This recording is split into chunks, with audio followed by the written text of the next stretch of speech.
Selamat pagi Semeton Suta, salam cerdas. Kembali bersama saya Parindra Suta dalam acara Diampik Suta, dialog aspiratif yang mengupas postingan serta aspirasi kritis dari Semeton Suara Tabanan. Kali ini saya tidak sendirian, tetapi telah ditemani oleh narasumber yang beken dan juga keren, yaitu Bapak Wayan Nugrahagiri. Om Swastiastu Pak Wayan. Om Swastiastu. Hingga Pak Wayan bisa buka masker dulu biar kita Pak Wayan leluasa ngomong, dan juga kita kan jarak cukup berjauhan ya Pak Edi ya. Gimana kabar hari ini? Ya baik-baik Pak Wayan. Kita ini suasana yang cerah gitu ya. Suasana pagi yang cerah, yang bagus untuk kita berdiskusi gitu. Iya. Mungkin ada agenda Pak setelah ini Pak? Mau kemana Ya, acaranya? saya nanti ada agenda untuk ke lapangan itu nanti ke desa Megati gitu ya. Kita sudah janjian dengan tokoh-tokoh di sana di desa Megati. Kita akan ke desa Megati. Ya, mudah-mudahan ini apa namanya, kita dialog ini bisa bermanfaat ini untuk Semeton Tabanan gitu. Iya, terima kasih Pak Edi telah meluangkan waktu kami bisa berbincang santai dengan Pak Edi pagi ini. Nah, ini bincang pagi kita dalam Diampik Suta masih seputaran postingan para netizen, terutama kan semeton kita yang ada di Suara Tabanan. Mungkin salah satunya adalah yang akan kita bahas sebentar lagi. Tapi sebelumnya saya ingin tahu Pak, bisa nggak Bapak sebutkan secara cepat, lugas, dan tepat, kalau menyebut Pak Komang Gede Sanjaya, yang terbersit di pikiran Bapak apa Pak? Satu, orangnya cerdas, orangnya tegas, udah gitu penuh tanggung jawab gitu ya. Dan tentu adalah mereka, Pak Sanjaya itu adalah sosok yang penuh senyum gitu ya. Penuh senyum itu dan bertanggung jawab. Itu yang kami ketahui selama pergaulan ini gitu ya. Inilah yang suatu pemimpin yang membanggakan gitu. Karena pemimpin itu harus cerdas, tegas, dan itu bertanggung jawab, dan tentu ini adalah bekerja keras, tanggung jawab itu yang terpenting gitu ya. Karena dengan kerja keras, dedikasi inilah yang nanti membuat suatu prestasi ke depan itu. Inilah ini sosok yang tepat untuk Bapak Komang Sanjaya. Gede Sanjaya. Ya, ini. Wah, Ya. Bapak di samping sebagai partner kerja ternyata sangat ngefans sekali dengan sosok Pak Komang Gede Sanjaya.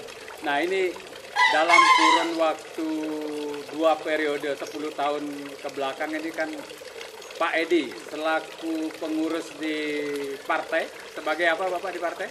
Kalau sekarang saya ini sebagai ketua PAC gitu ya, PAC Sumatera Timur gitu ya. Saya bertanggung jawab terhadap Kecamatan Sumatera Timur gitu. Iya.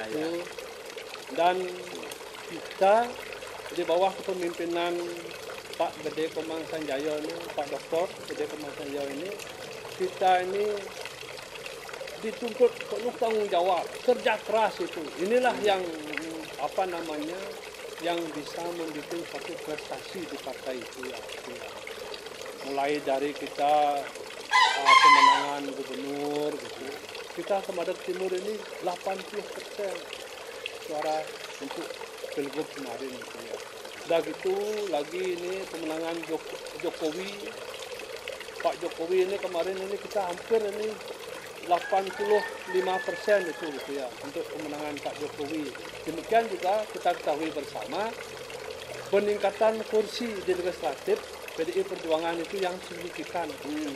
Ya hampir maksimal ini kalau saya bisa sampaikan ini gitu ya. Nah, ini suatu kerja keras yang luar biasa di bawah kepemimpinan Pak Dr. Gede Komang Sanjaya ini gitu ya. Ini luar biasa gitu. Saya salut. Kita dididik memang itu untuk disiplin, bekerja keras. Tentu ini kan hasilnya yang luar biasa. Ini kan untuk rakyat, semua ini untuk rakyat. Ini kepada rakyat. Dan ini politik itu jangan a priori. semua ditentukan oleh politik, adat budaya pun ditentukan politik gitu. Iya. Jangan lupa. Seperti misalnya adanya pengakuan pemerintah Republik Indonesia ini kepada desa yang ada di Bali ini kan, ada desa adat, ada desa dinas. Kemarin kan itu, kalau dulu kan namanya itu adalah desa Pekraman kan itu. Dengan adanya Pak Koster kemarin, gubernur kita itu selaku ketua pansus dan anggota DPR RI, inilah diakui Bali ini desanya diakui desa adat dan desa apa itu tidak politik. Sekarang itu semua mendapatkan dana itu desa ini, dan sekarang sudah dibangun itu kantor MDP itu untuk desanya itu, untuk desa adatnya itu. Apakah ini tidak kemajuan ini? Luar biasa ini. Ini adalah politik. Ya harus berterima kasih ini kan. Ini kita semua rakyat Bali ini harus berterima kasih. Ini Iya, luar biasa betul, ini. betul sekali Pak Edi. Gitu. Luar biasa itu prestasi secara politis. Nah kemudian dalam 10 tahun, ya anggaplah 5 tahun ke belakang, ngomongin sosok Komang Gede Sanjaya. Mungkin ini satu di mata Pak Edi, ide atau pemikiran yang spektakuler, yang pernah terlontar dan mungkin sudah terrealisasi di masyarakat. Apa itu Pak? Begini ya Pak Rehan ya. Saya bergaul sebagai atasan maupun sebagai kawan terhadap beliau itu ya. Ini ide-ide ini tadi pertama saya katakan ini orangnya Pak Doktor ini orangnya cerdas. Ya. Cerdas. Ini kan kalau ini kan suatu kebanggaan sebenarnya bagi rakyat Tabanan ya. Ide beliau ini kan mendirikan patung Kagungwa. Bagaimana kita itu bisa mentoleransi heroik daripada kepahlawanan Kagungwa. Heroiknya ini, semangatnya ini yang anak-anak milenialnya harus mewarisi semangat ini untuk pembangunan ini. Mereka dulu berjuang, sekarang kita mengisi pembangunan ini, berjuangnya dengan mengisi pembangunan, membangun. Bersatu kita membangun daerah ini. Nah sudah gitu, ini dengan dibangunnya patung Kagungwa, kemudian ada seted, dibangun seted yang di depan museum Kagungwa ini kita sudah memiliki museum itu ya, walaupun belum lengkap gininya daripada pengisian daripada museum itu. Mungkin ini nanti ini adalah agenda yang berikutnya ini untuk lebih disempurnakan gitu ya. Kita memiliki seted yang membanggakan. Sebelum ini kita tidak punya itu ya. Yang kita namakan sekarang seted Bung Karno itu. Ini luar biasa. Ini adalah panggung, satu panggung. Yang ini menyediakan ini tempat ini untuk seniman-seniman kita. Ya, seniman kita. Sudah itu gedung Mario ini direstorasi nih. Gedung Mario ini kita tahu sekarang ini bagaimana nih berfungsinya luar biasa nih sekarang. Multifungsi dia. Nah ini kebanggaan buat kita. Nah ini diperhatikannya bagaimana budaya adat ini silahkan dipergunakan ini. Dipergunakan. Jadinya kita punya arena, tidak harus lagi bikin panggung. Kalau akan mengadakan satu pergelaran, kita tinggal pasang sound itu sudah selesai. Tinggal bermain kan gitu ya. Ini luar biasa. Nah tentu juga dalam hal pertanian ini. Pertanian ini, bagaimana pertanian ini sekarang ini dengan hasil dengan adanya perda pertanian yang kita bikin di DPR ini. Perda 10 tahun 2016. Ya itu, benar itu. Ini kan perlindungan terhadap ini. Tinggal lagi satu, kalau produksi sudah luar biasa gitu ya. Dan ke depan untuk kekeringan kita harus ada solusi ini untuk pembangunan daripada sumur-sumur ini yang akan nanti disampaikan oleh pimpinan kami itu. Ide Pak Doktor ini gitu. Nanti dibangun sumur-sumur yang mengairi itu. Ya. Kalau embung ini kurang gini kayaknya ini, kalau embung itu jadinya akan menghancurkan daerah-daerah yang gini, jadinya menjadikan suatu masalah di kemudian hari itu. Nah, lebih efektif karena beliau sudah melakukan suatu kunjungan kerja ke tempat-tempat yang seperti itu. Kita harus bisa melihat tempat lain, tidak dipungkiri seperti Jepang itu kan gitu. Tidak harus orang menanam padi di sawah itu airnya tuh sampai berlimpah luah, tidak seperti itu gitu ya. Ini ke depan. Nah, sekarang ini nanti di pembelian produksi pertanian ini sudah dirancang oleh Pak Dr. itu, Pak calon bupati kita itu gitu ya. Bagaimana petani itu mendapat untung. Itu sudah kita bahas itu di tim-tim itu. Saya yakin itu bisa berjalan dengan baik. Nah ini lagi musim juga ini dengan ini kita akan pindah di tempat kita berpilih dengan ini. Kita itu memiliki heritage, yaitu heritage itu kebanggaan juga warisan dunia gitu ya, yang harus tetap kita pelihara, kita jaga. Ini juga kebetulan saya itu di Komisi 3 yang membidangi pendapatan. Sudah banyak kita lakukan perubahan. Perubahan itu misalnya di bidang ini apa? Ini perubahan yang lebih baik ini. Perubahan itu kan kalau kita ngomongin perubahan itu ada yang hal baik atau yang bagaimana kan gitu ya. Ini yang positif, hal yang baik, satu kemajuan. Bisa dicontohkan mungkin Pak? Misalnya kita bidang pendapatan ya. Kalau parkir dulu, mana ada mesin-mesin parkir di pinggir jalan dulu. Kita kan yang menyediakan di di pinggir jalan itu parkirnya itu ya. Ini ada mesin. Ini kan terobosan. Ini terobosan. Bagaimana kita mengurangi daripada pungutan liar yang tidak gini. Nah ini Pak, setelah dipasang mesin-mesin parkir itu dibandingkan dengan sebelumnya yang masih sifatnya konvensional, gimana pertumbuhan atau pendapatan jauh meningkat. Karena semua bisa melihat, orang jalan bisa menyaksikan. Kenapa ada masuk ke mesin itu? Kan gitu. Ya kontrolnya siapa? Masyarakat luar kontrolnya. Kalau gini-gini kan tak tahu apakah dia tadi memberikan karcis atau tidak. Ini kan kemajuan. Betul. Ini kemajuan luar biasa. Seperti misalnya lagi bagaimana DTW kita itu dulu kan konvensional gitu kan. Kalau namanya melakukan manual gitu kan, base misi bak itu misi 20 orang gitu. Dibilang 3 gitu kan, sekarang nggak bisa gitu. Karena dia harus pakai itu. Betul. Ya itu. Ini kalau orang lain berita nanti saya gini kan, kita sudah melakukan itu ini. Kita sudah melakukan itu. Sama lagi penunggak pajak restoran itu dia. Ini saya lihat sendiri bagaimana Bakuda itu bekerja. Ini kan tunggakan pajak itu dihitung itu gitu ya.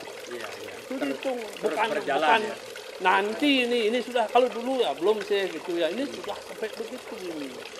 Tunggakan pajak ini bahwa langsung mengajak itu konsultan pajak itu. Kita tuh turun itu mengajak konsultan pajak itu langsung. Ini dia yang melakukan ini gitu. Tidak ada tawar-menawar lagi gitu. Jauh signifikan itu. Ketika saya awal dari DPR itu ya, pendapatan kita itu di bawah 100 miliar itu dunia. Ini sekarang terakhir itu kan 400 sekian, hampir 500 miliar itu untuk PAD kita itu. Untuk PAD ini saya sampaikan ini ya. Ini kan apakah ini bukan suatu perubahan kemajuan ini namanya ini? Ini luar biasa nih. Kita ini memaksimalkan sekali ini gitu ya. Sampai pedagang-pedagang nih yang memang sudah dia sudah memiliki konsumen itu, artinya kita wajib sebagai dia pemungut pajak itu sudah udah kita pakai mesin ini. Cuman bertahap aja, baru beberapa itu. Kedepannya kan mesinnya mahal ini gitu ya. Kita harus beli itu gitu ya. Nah sekarang kalau ngomong kebocoran, di mana lagi kebocoran itu? Ini kan kalau ada orang ngomong itu nggak ngerti aja lah. Dia cerita-cerita, bikin berita-berita gitu. Kita ini sudah melakukan pengawasan terhadap itu. Iya. Nah ini kembali ke beradaan Gedung Mario dan juga ada Taman Bung Karno dengan streetnya. Terus upaya pemerintah selama ini di dalam membangkitkan dan juga mengembangkan ya. Ini terutama kan mengembangkan Potensi daerah. keinginan berkesenian di Tabanan seperti apa yang sudah dilakukan? Nah, inilah kita ini hampir setiap 6 bulan ya. Ketika kita melakukan penggalian gagasan, kita reses. Ini DPR kan reses. Ini satu keharusan kewajiban DPR itu untuk menggali gagasan. Kita bersama kawan-kawan turun ini gitu ya. Nah disinilah banyak gitu ya. Artinya bermunculan daripada sangar-sangar ini, sangar-sangar kesenian. Banjar pun tidak mau kalah ini. Ada yang buktinya apa? Ada yang minta bantuan gong, kita kasih gong. Saya aja berapa kasih gong kemarin ini? 3 tempat saya kasih gong itu untuk wilayah saya lah gitu ya. 3 tempat yang kasih gong. Nah, udah gitu ada kesenian begini sangar tari itu kan kita harus kasih bantuan itu, rangsangan itu. Nah kita buat kasih hibah itu kan rangsangan ya, agar mereka itu konsep dia itu untuk melakukan suatu kebangkitan kesenian itu ya. Misalnya sangar-sangar itu kan kita beri baju gitu. Anak-anak muda milenial juga itu dia bermain musik.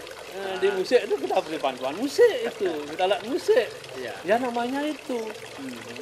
Kita jangan lupa ini Bali ini kan global ini, milik dunia Bali ini. Tidak hanya mengguguritan kan. Kalau mengguguritan kan cukup dibelikan amplifier dan speaker kan gitu ya. Speaker aktif cukup, udah lebih dari cukup.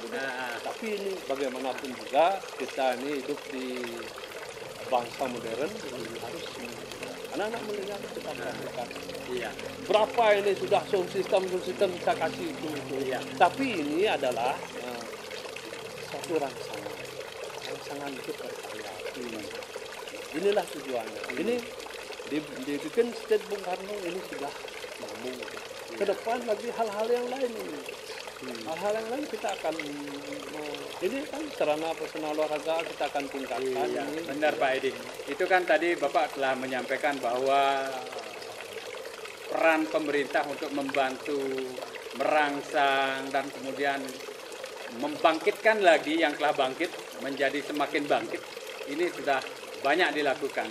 Nah terus kemudian Pak Edi bagaimana menilai respon dan apresiasi masyarakat untuk berkesenian di Tabanan ini Pak Edi? Ini luar biasa. Sudah saya siapkan.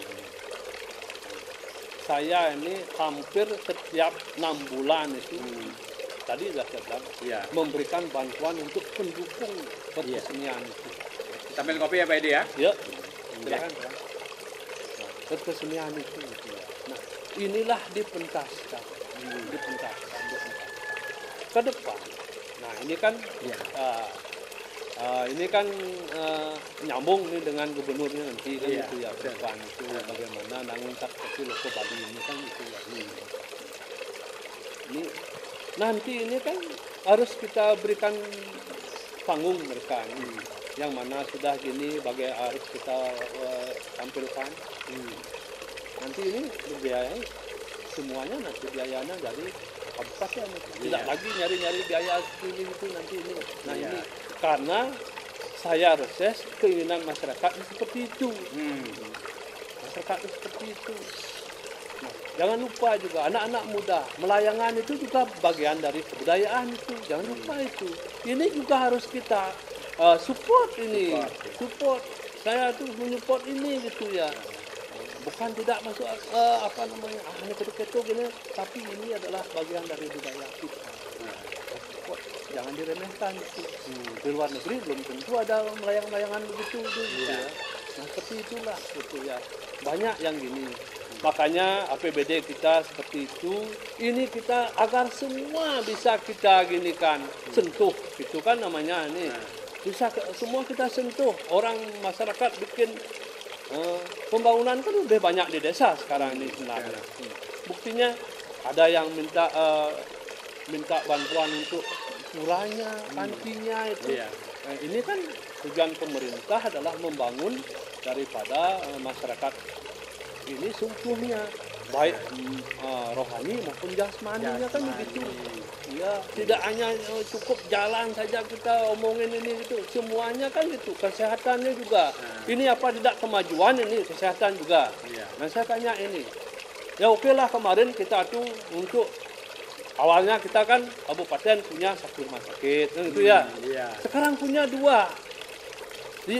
Dah satu, apa ada kemajuan itu? Nah coba bayangkanlah itu. Nah, ini perubahannya apa ini? Kan maju perubahannya ini. Kan gitu Pak Jan ya. Bukan berubah mundur ya. Bukan berubah mundur ini. Orang punya kabupaten lain punya 1, kita punya 2 rumah sakit gagah kan ini. Kenapa? Ini mestinya ada penghormatan ini gitu kan. Baik. Nah, ini walaupun begini saya ceritakan kemarin ya. Dari anggaran kita minim kemarin itu ya, tapi jalan. Nah, DPR memberikan persetujuan untuk minjam, udah lunas itu, udah selesai itu, kita udah mencabut itu. Nah, ini sekarang kan masih dalam masa COVID, Pak Edi. Bagaimana kemudian ke depan ya, mungkin mulai saat ini dan terutama ke depan untuk menyiasati tuntutan pembangunan daerah dan juga tuntutan pembangunan di masyarakat dengan keterbatasan anggaran yang ada. Apa yang akan dilakukan, Pak Edi? Nah, begini ya. Tadi saya bilang, Pak Dr. Sanjaya itu orang cerdas, berdedikasi. Nah, itu salah satu tadi saya sampaikan. Pak Dr. Sanjaya itu kawannya luas di pusat. Kawannya luas di pusat. Ya. Nah itu inilah dari teman-teman mereka ini, saya pintar ya mencari dana itu. Saya tidak sangsikan artinya akan banyak terobosan akan banyak terobosan lah ini gitu ya. Akan banyak terobosan gitu ya. Nah kemarin kenapa enggak kalau itu kan susah saya menyampaikan itu karena ada keterbatasan beliau kan gitu ya. Karena sebagai wakil keterbatasan gitu ya. Ini pun tidak jelek juga ini bagus kan. Buktinya apa kita? WTP aja 6 kali kita kemarin ini. 6 kali ya Pak? 6 kali ini. Wah, mantap, ini Pak. luar biasa ini. Ini tidak bisa dibeli itu WTP itu. Tidak bisa ditombok itu. Ini murni ini gitu ya. Nah ini apakah tidak gini luar biasa ini gitu ya. Nah ini kan tinggal melanjutkan dan saya yakin karena saya tahu bisik-bisikan di pusat itu saya tahu. Dana untuk itu infrastruktur nanti di awal ini infrastruktur saya yakin lah beres dengan apa namanya bantuan kawan-kawan pusat. Iya baik Pak Edi. Astung Kare Pak Pemanggede Sanjaya bersama Bapak Edi Wirawan yang diusung oleh partai Bapak Asugara. Sukses memimpin Tabanan ke depan. Kami masyarakat Tabanan akan menunggu pembuktian dan juga kinerja dari beliau. Karena keterbatasan waktu Pak Edi, sebenarnya masih sangat menarik sekali untuk berbincang-bincang dengan Pak Edi. Sayang sekali. Mudah-mudahan besok. Ini untuk closing ya. Untuk closing statement boleh Pak Edi? Teman ya. Begini ya. Untuk kepada masyarakat Tabanan, saya mohon jangan ragu. Pilih nomor 1 Nemo Baju Barak Sanjaya Edi Wirawan. Ini kita sudah melakukan satu pembangunan, terobosan semua akan kita lakukan untuk ini. Yang lain masih akan. Ini kita sudah melakukan semua pekerjaan juga bagaimana mencari pekerja juga sudah kita pikirkan ini pekerjaan yang baru ini. Apalagi di zaman COVID ini setelah ini kita sudah menyiapkan itu semua gitu. Jangan ragu. Pilih nomor 1 Jaya Wira. Merdeka. Baik, terima kasih Pak Edi. Silakan sambil diseruput Oke. sensasi kopi Tabanannya. Ya. Baik, Semeton Suta, demikian tadi dialog aspiratif mengupas postingan dan juga informasi kritis dan juga sekaligus kreatif dari Semeton Suta. Saya Parindra Suta, sampai jumpa. Salam cerdas.